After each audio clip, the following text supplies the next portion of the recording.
بسم الله الرحمن الرحیم. السلام علیکم. زه ډاکټر شهریار خان تاسو ته مخاطب یم.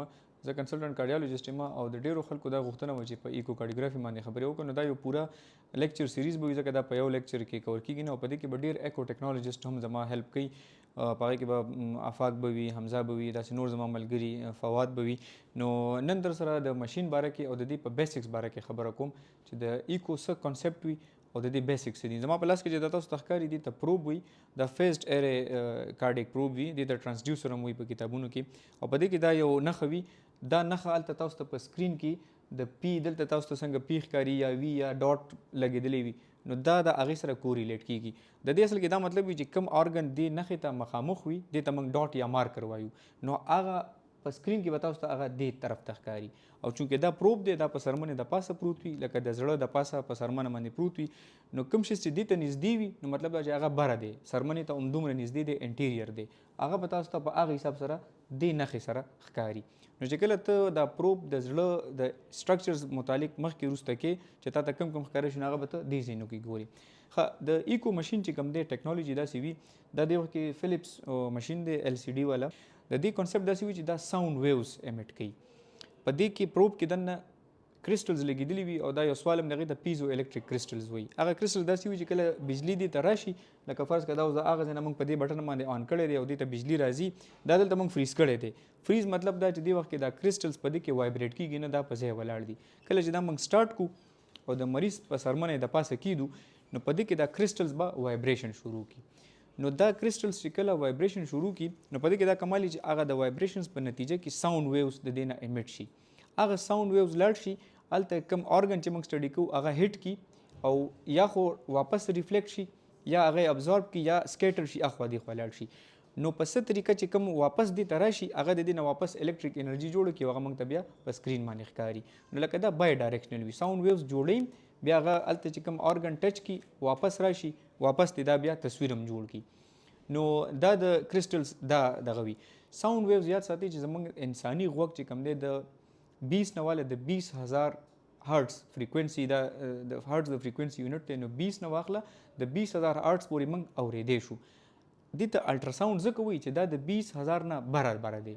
کو فرض که دا د 20 نه لاندې وي نو هغې ته انفرا سانیک وي، او چې بره وي نو الټراسانیک ته وایي. نو لکه د دې بیسیکلی چې الټراساوند کوم فریکوینسي استعمالي هغه د 2 نه واله د 20 میگا هرټز پورې.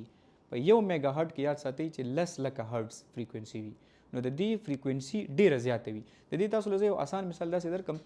په عام دغه کې قدرت دغه په دې کې په بیټ چې دی خاپیرکر کې یا توتکر کې او ته څوک وي، هغه د ساوند ویوز ټیکنالوژي استعمالي، چونکې هغه د شپې ګرځي او نظر هغه ټیم کې کار نه کوي یا د هغه نظر وینه، خو بهرحال هغه ویوز امیټ کوي او چې هغه ویو څه سره هیټ شي نو هغه ته واپس انفارمیشن د هغې میلاو شي او په هغه حساب سره هغه خپل ډایرکشن چینج کړي.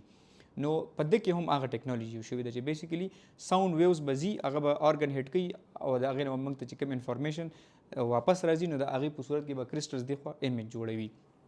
نو تاسو اوس په اسانو الفاظو کې په ایکو کې کوم ارګن یا سټرکچر تور ښکاري او کوم سپین ښکاري. نو چې کوم سپین ښکاري هغې ته موږ ایکوجینک یا ایکوډینس وایو، او د دې دا مطلب چې هغه ارګن په ډینسټي کې دونه سخت و چې دا ساوند ویوز کله لاړل هغه هیټ کړه او ټول واپس ریفلیکټ شو. نو چې واپس راشي تا ته دلته برایټ وایټ یا سپین ښکاري. چې کوم شیز ډینسټي کم وي لکه فرض که هوا یا د فلوټ فیلډ شیز چې اوبه وي پکې، هغه دا ساوند ویوز ابزورب کړي. چې کوم شیز ابزورب کړي او ریفلیکشن ته پرې نه دي نو هغه تا ته دلته تور ښکاري. شیز سپین ښکاري هغې ته موږ ایکوډینس یا ایکوجینک وایو، او چې کوم شیز موږ ته تور ښکاري هغې ته موږ ایکولوسنټ وایو. او کنسپټ دا دی چې یو شیز ساوند ویوز ابزورب کوي او بل بالکل ریفلیکټ کوي، نو ریفلیکشن والا موږ ته سپین ښکاري او ابزوربشن والا موږ ته تور ښکاري. د پروب باره کې ډېره ضروري خبره دا ده چې دا د غټو دپاره او د ماشومانو د ایکو دپاره پروب بدل وي، او په دې کې فرق دا وي چې د ماشومانو د پروب فریکوینسي زیاته وي او د فریکوینسي لږه کمه وي. د دې کنسپټ داسې دی، په دې کنسپټ او په بیسکس باندې چې تاسو کله نه یې پوه نو ایکو تاسو نشئ زده کولی. دا یاد ساتئ، دا خبرې به لږې بورینګ وي، تاسو به ماته پته ډایرکټ وایي چې ویوز او پوزیشن او هغه ایکسپلین، خو دا خبرې ضروري دي. یاد ساتئ چې په فزیکس کې ویلوسټي چې کوم دی هغه ستاسو د فریکوینسي او د ویولنت برابر ده. په تاسو سکرین باندې دا میتھمیټکس د دې ښکاري. نو چې کله ته د یو شیز فریکوینسي سیوا کې د هغې ویولنت کمیږي. په ماشومانو کې چونکې ماشومان واړه وي، د هغوی چې کوم سرمن ده هغه هم نری وي او ټول باډي سټرکچر یې ورکوټی، نو فریکوینسي زیاته پکار ده بېشکه ویولنت دې کمي. ویولنت دې ته وایي چې هغه ویوز به څونه پینیټریټ کېږي په هغه جسم کې. نو د هغوی خو جسم ورکوټي پینیټریشن ته ډېر ضرورت نشته. نو موږ غټه فریکوینسي والا پروب واخلو چې سایز یې ورکوټي بېشکه ویولنت دې کمي خو چې فریکوینسي زیاته وي. د فریکوینسي دا فایده ده چې څومره زیاته فریکوینسي وي نو دومره به هغه ټیشو سره یا د هغه ارګن سره انټریکشن د دې ویوز زیات وي. چې څومره فریکوینسي کم وي نو هغه چونکې ویوز نری نری او ډېر ویوز په یو ځای کې راځي نو یو ټیشو به تا ته کلیر به ښکاري. تا ته به ریزولوشن د چې کوم ایمیج دی هغه به تا ته صفا ښکاري. نو ماشومانو کې چونکې باډي سټرکچر ورکوټی دی نو زموږ ویولنت نه دی پکار، زموږ های فریکوینسي پکار ده. اوس کو هغه پروب ته په غټو باندې استعمالوي نو د هغې مسله دا وي چې د هغې فریکوینسي خو ډېره وي خو ویولنت یې ډېر کم وي. نو هغه ویوز بیا په هغه جسم کې د غټو په جسم خو غټ وي په هغې کې هغه پینیټریټ کېږي نه. لکه هغه ځای پورې نه ځي چې کوم ځای پورې د هغه زړه کوم ارګنس یې ته سټډي کوې کوم چې شاتني لکه لیفټ ایټریم دی دا اوس د زړه د ټول نه پوسټیریور پارټ دی. نو هغه بیا تا ته یا کوروني ساینس دی نو هغه شیزونه تا ته بیا په هغې کې نه ښکاري ځکه چې هغه ساوند ویوز هغه ویولنت کم وي صحیح نه پینیټریټ کېږي په سټرکچر کې. نو د دې فریکوینسي کمه خو ویولنت یې سیوا وي. د ماشومانو د پروب فریکوینسي زیاته خو ویولنت یې کم وي. د ننني لیکچر اخیری ټاپک دا دی چې د ایکو پروتوکول څه دی.